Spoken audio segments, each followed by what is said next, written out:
El doctor Calixto ya Nos está da aquí mucho desde gusto temprano. Sí, llegó muy temprano, porque fíjense que cada año se diagnostican cerca de 300,000 nuevos casos.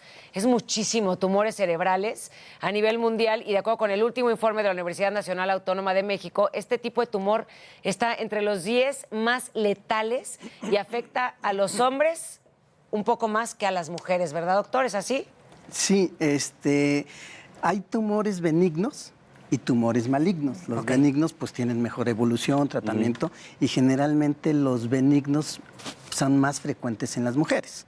Okay. Y los benignos. Sí, y los malignos son un poquito más ¿Por en qué? los hombres. ¿Por qué es más frecuente? Pues esto tiene que ver con la genética, con la vida diaria, ¿El etcétera, estrés, ¿no? será? Sí, la exposición a muchas cosas. Hay exposiciones a varias situaciones, radiaciones, los teléfonos también se han reportado, no tan frecuente, pero sí se han reportado casos en ese sentido, ¿no?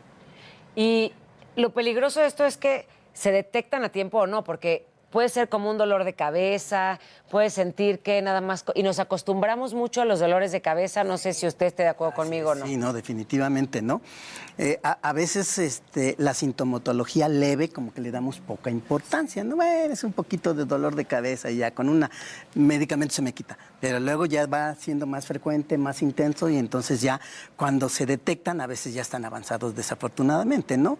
Y bueno, esto tiene que ver por la educación que tenemos en México. No vamos frecuentemente al médico, sino que ya cuando de veras ya no podemos, vamos al médico. Pero lo regular o lo ideal es que fuera uno al menos una vez al año, 1 o 2 veces al año, nada más para vigilar, ¿verdad? ¿Cuáles son estos síntomas, doctor? Porque luego puede parecer común un dolor de cabeza, pero yo he visto películas, una en específico me dejó traumada porque la persona le dice, como que no creen que tenga un tumor, no lo quieren aceptar, y luego le hacen un test casero y de ahí se dieron cuenta y se supone que sí es real, ¿no? Que la persona debe de ver, digamos, una vista, pues no sé, como periférica. Y le hacen esta prueba que le van pasando los dedos y hasta que dice la persona, ya veo los dedos, se dieron cuenta que sí tenía un tumor porque se tardó muchísimo tiempo en ver los dedos del doctor. ¿No? Entonces, ¿habrá una forma nosotros los mortales de detectar pues cuando una persona a lo mejor está delirando o tiene un tumor? O tiene un tumor, sí. Simplemente. Bueno, generalmente es algo progresivo y el principal síntoma para este tipo de lesiones son los dolores de cabeza. Okay. Y los dolores de cabeza normalmente pues son transitorios, ¿no? Duran un tiempo, unas horas, se quitan con un analgésico común y corriente, cede el problema. Pero si persiste, ahí es un foco rojo. Entonces, el dolor de cabeza, cuando hay un tumor, y el tumor lo que produce es mayor tejido, claro, por lo tanto, la presión, también con la inflamación, la presión dentro de la cabeza va aumentando. Entonces, esta es la causa del dolor de cabeza. Okay. Entonces, es un dolor de cabeza que va aumentando tanto en frecuencia como en intensidad. Antes era cada mes, ahora es cada semana, ahora es del diario y a veces era un dolor leve y ahora ya es muy fuerte y ya lo podemos clasificar en números del 1 al 10, el 10 es más fuerte o por funcionalidad, ¿no? El más leve, puedo hacer mis actividades, el moderado, bueno, tengo que bajar un poquito la intensidad de mis actividades y el fuerte, pues de plano ya tengo que dejar mis actividades. O la sigo haciendo, pero la sigo haciendo con mucho dolor, ¿no? Y entonces es como, y es agotador porque además te pueden dar mareos, te pueden dar muchas cosas. Pero ahorita que lo decían, es súper interesante. O sea, es como, si persisten las molestias, consulte a su médico. Así por eso lo dicen todo el tiempo, porque no es una broma. Tenemos que asistir al médico si hay algún tipo de dolor en nuestro cuerpo. Sí, así es, ¿no? Tiene que asistir y los médicos generales pueden diagnosticar estas situaciones y ya nada más mandar al especialista, ya nada más para el tratamiento, ¿no? Entonces hay que tener confianza también en los médicos generales, en los pediatras, en los internistas, que están completamente capacitados para esto, ¿no? Para hacer los diagnósticos. Doctor, y además, a ver, la gente va al doctor, digo, y en esta mala práctica que tenemos, cuando realmente ya no aguantamos el dolor o cuando es cuando la gente va al médico. Sí, muchas de las veces cuando ya no aguanta uno el dolor o bien tiene otra manifestación, los dolores o los tumores, pues el cerebro, yo digo, pues ¿qué les puedo yo decir? Que yo me dedico a la neurología, es lo más maravilloso de este mundo, ¿verdad? Claro. Ajá. Pero cada parte del cerebro tiene su funcionalidad.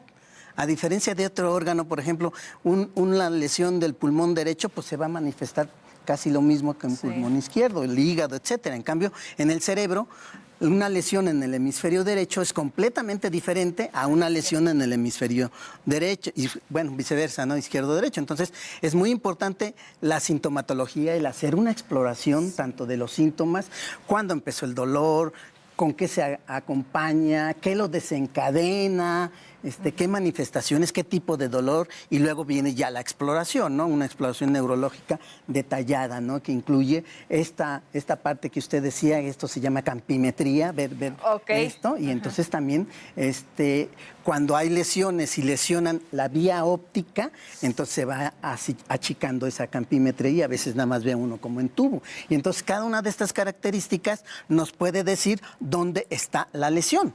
¿Y qué Teniendo una porcentaje buena de semiología y una buena exploración podemos decir, la lesión está en tal lugar, y hasta a veces podemos decir de qué tamaño es la lesión. ¿Y de qué depende que una persona sobreviva al tumor? ¿Del tamaño, de la detección temprana, de dónde está ubicado el tumor, de qué? De todo eso.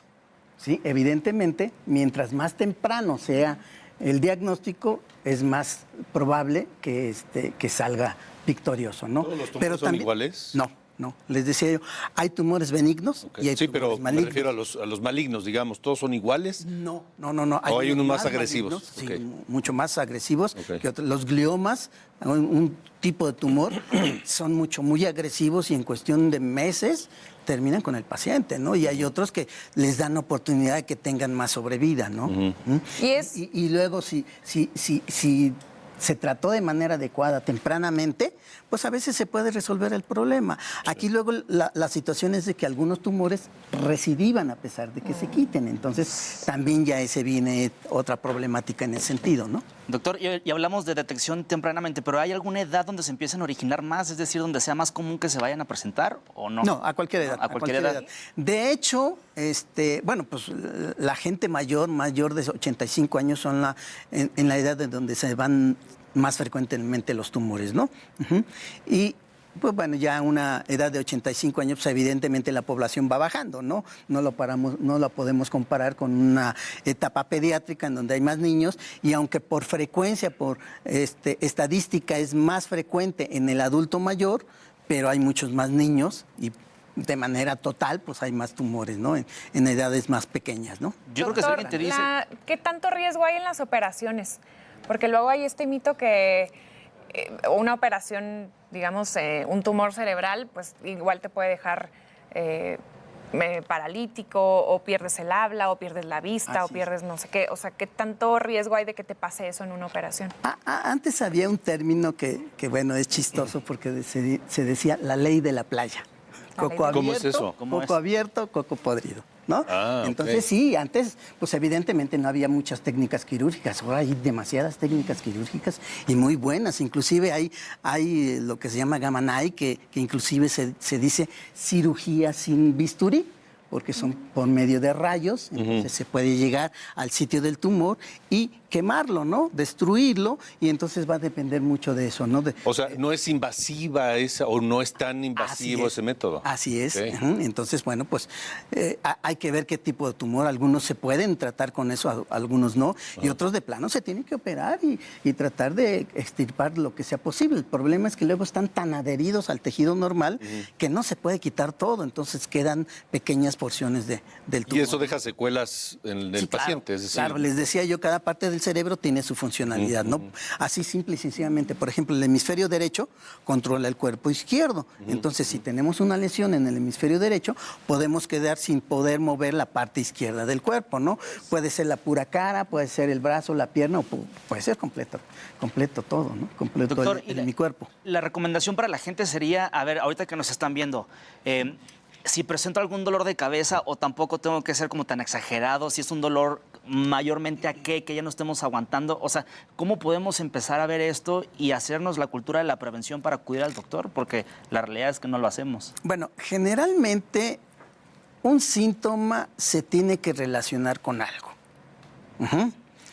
Un dolor de cabeza puede estar inmerso en una infección viral, por ejemplo, en una gripe. Una gripa, tenemos dolor de cabeza. Bueno, pues entonces sabemos que ese dolor de cabeza está muy relacionado con la gripa. Un golpe, algo que esté relacionado. Los tumores muchas veces no se relacionan con nada. Entonces viene un dolor de cabeza que de repente empieza. Sí, o con una pastilla dices, bueno, pues me lo quito. Siempre es un dolor de cabeza, pero también puede ser la vista, por ejemplo. Así es. O algún problema motriz. O cambio de humor, o que la persona empiece a delirar, ¿no? Que diga cosas sin sentido. Luego recomiendan que les preguntes qué día es hoy, quién es el presidente, esas cosas, ¿no? Como para detectar. Sí, tienen que uno estar consciente. Parte de la función del cerebro es estar consciente. Y consciente no es estar despierto, sino estar con una buena relación. Okay. Por eso se pregunta tiempos, persona y espacio. Okay. En dónde estoy, quién soy, con quién estoy. Y también la manera, yo le pregunto una cosa y me tiene que responder de manera adecuada, ¿no? Claro. Y entonces esto se va adaptando a las edades, porque a los niños pequeños no les podemos preguntar muchas cosas. Entonces les preguntamos cosas muy sencillas, ¿no? Dependiendo de la edad. Doctor Calixto, ¿dónde lo encontramos? Pues yo trabajo en el Hospital Infantil de México, en el Federico Gómez. Okay. Ahí lo y ahí nos encuentran, claro que sí. Perfecto, gracias, doctor. Gracias al doctor. Ustedes por permitirme hablar de esto y que la gente conozca mucho de esto. Claro. Al contrario, gracias por venir. Gracias por venir. El doctor Juan Calixto Hernández.